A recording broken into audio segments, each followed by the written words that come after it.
It's my universe. And you are God. I am God.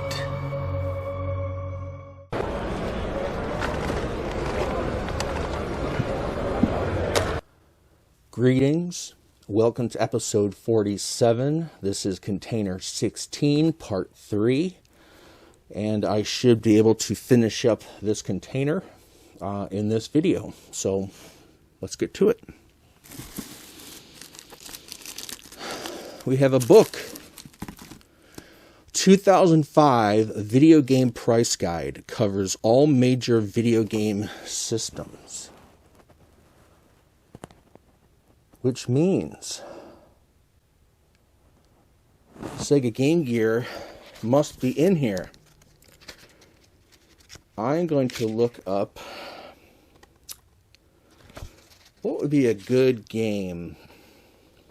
Page 141. Let's see how much Power Drive. Power Drive, $6.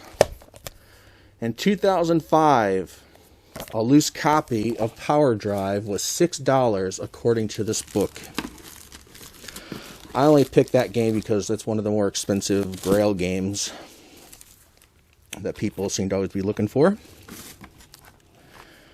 Next we have a really nice shape copy of Mortal Kombat.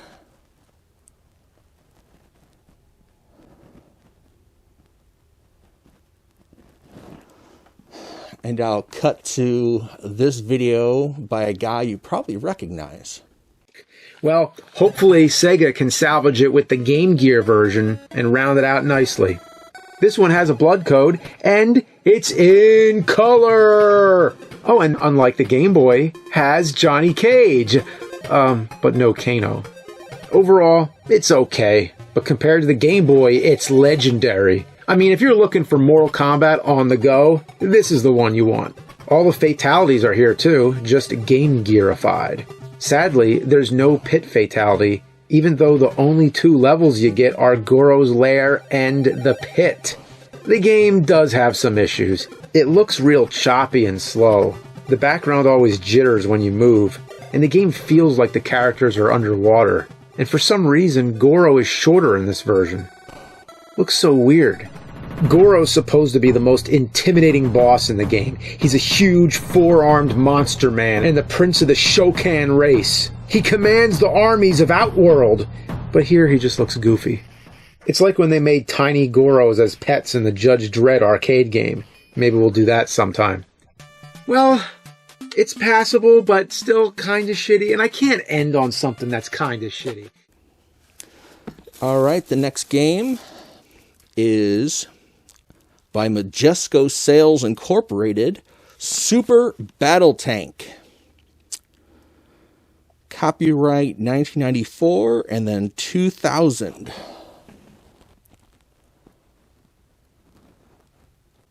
And this was the last game made for Game Gear. Official release. It was supposed to be released, then wasn't, and then Majesco got their hands on it and released it. And here's a little snippet about this game. The very final game released on the Game Gear, though, was Super Battle Tank in North America, which was released in 2001 from Majesco. This was programmed back in 1994 when the Game Gear was still available everywhere at retail. It just never made it out until nearly a decade later. I mean, 7 years is almost a decade, right? Yeah, close enough.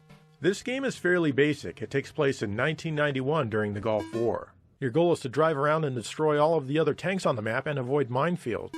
You can simply look where you need to go on the map and then just drive there, which will take forever and you'll waste tons of fuel, or you can just move there on the map itself. I recommend doing this to save your sanity. You then have a couple of different guns, including a laser, to bring down the other tanks. And their tanks are super fast, too. There's not much going on here with either the visuals or the audio. I was able to get kind of into it, but I think that most people are going to find this one pretty boring. Being released in 2001, I wonder how many people bought this. I can't imagine very many. And so ends the Game Gear. All right.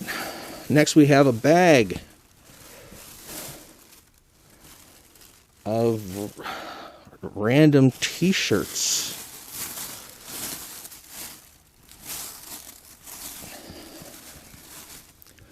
Somebody had to have bought this for me, because that's not something I would have purchased. And this is size XL. And they probably know me well, so they bought me two, one to wear and one to put in my collection. Safely stored away in a Kmart bag. And the last little bit of stuff we have here, we have mailing. Oops, sorry about that. We have the Game Gear manual for Sega Game Pack 4-in-1. So I'll add that to my manuals.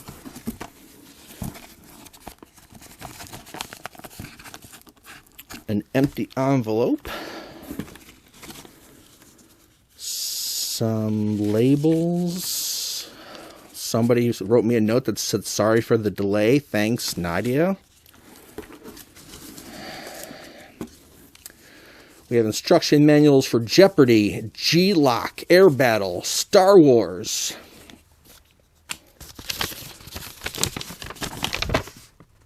And a receipt from June 22nd, 2007. I bought Hurricanes and James Bond the Duel for $4.99 each. From the UK. It was overseas. Which makes sense because that's where those games come from. More random paperwork. More instruction manuals. Aladdin, Terminator, Star Trek, The Next Generation, The Adventures of Batman and Robin, Aerial Assault, Spider-Man, Return of the Sinister Six, WWF Steel Cage Challenge, Chessmaster, Mortal Kombat, X-Men, Batman Returns, Sonic the Hedgehog 2, Sonic the Hedgehog Chaos, Star Wars again, and Super Return of the Jedi. I have quite a stock of manuals coming together over here that I need to add to, I think it was container 12 that had instruction manuals and loose games. And then another container had loose empty boxes. So I need to marry those three and make some games complete. We have Slider, sealed, with a price tag of $32.99. Slip past the enemy.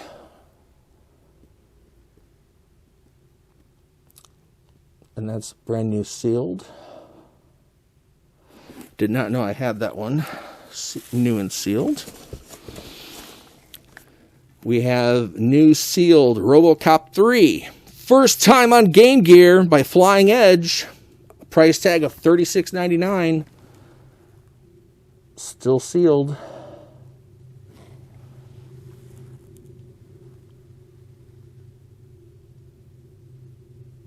That's pretty cool. 2 games in a row. Got lots of the peanuts. Let me just reach down in this box and pull out a few. This is crazy. Is this a whole box of sealed games? Gearworks, brand new sealed.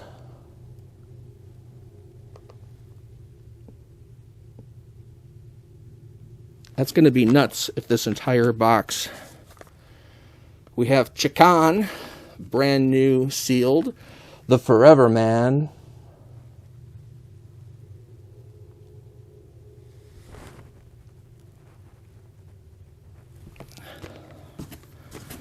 We have Junction. Price tag of $39.99. Sealed.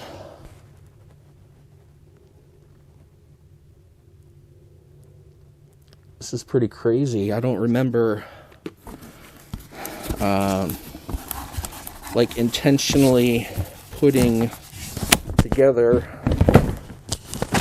a box, sorry about that, of just sealed games, and that's what this box looks like. Are all brand new sealed games. Dr. Robotnik's Mean Bean Machine, $32.99.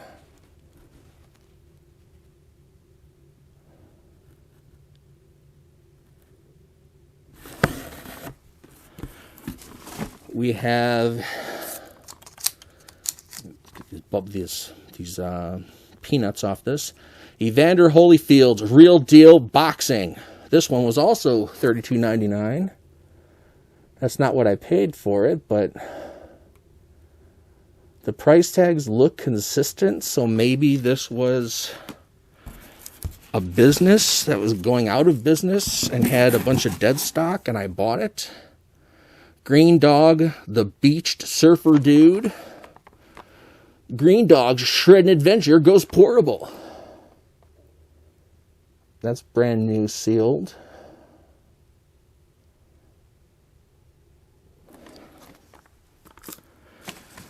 We have Poker Face Paul Solitaire. This one was only $24.99. Sealed, never opened or played.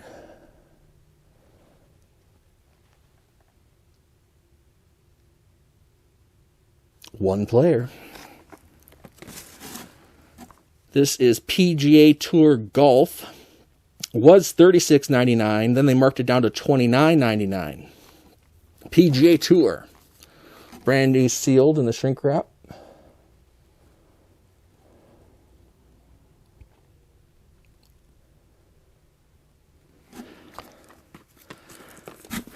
What else lives in this box?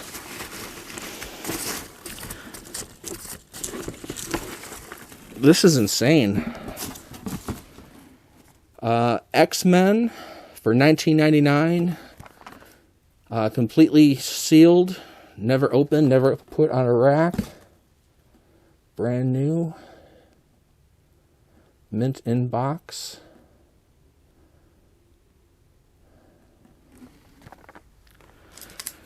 We have Riddick Bowe Boxing for $32.99. Take a swing at the champ.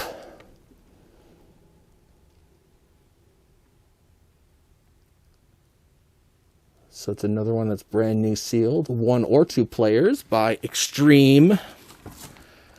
We have Mighty Morphin Power Rangers. $41.99. This was a little bit more expensive game they were trying to sell here.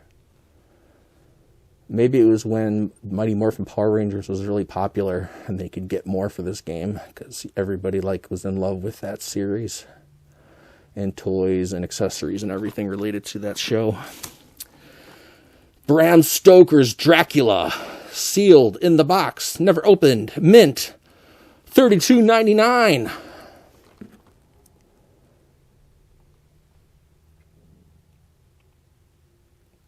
This is pretty wild. Take a look. Looks like there's 6 more.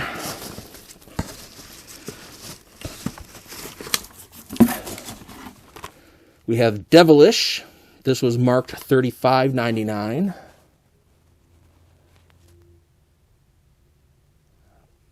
Of course, sealed, brand new.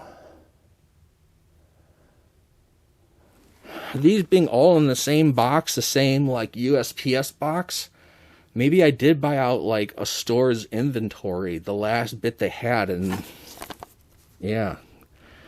Because I would have remembered putting brand new sealed games to the side, separating them from everything else in my collection, and then squirreling them all away into one box.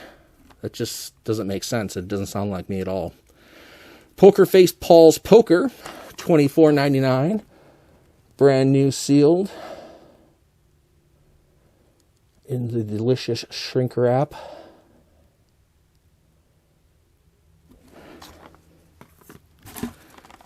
We have The Simpsons Bart versus the World, $36.99. They wanted some money for this game.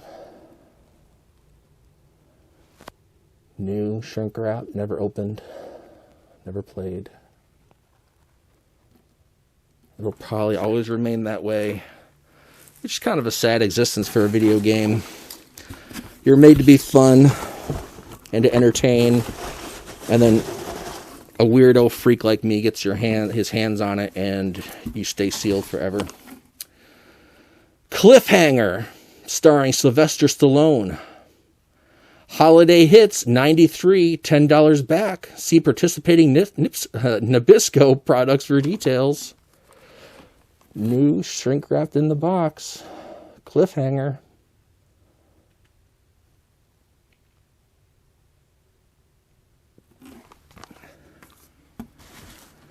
We have Spider-Man Return to the Sinister Six, $36.99 by Flying Edge.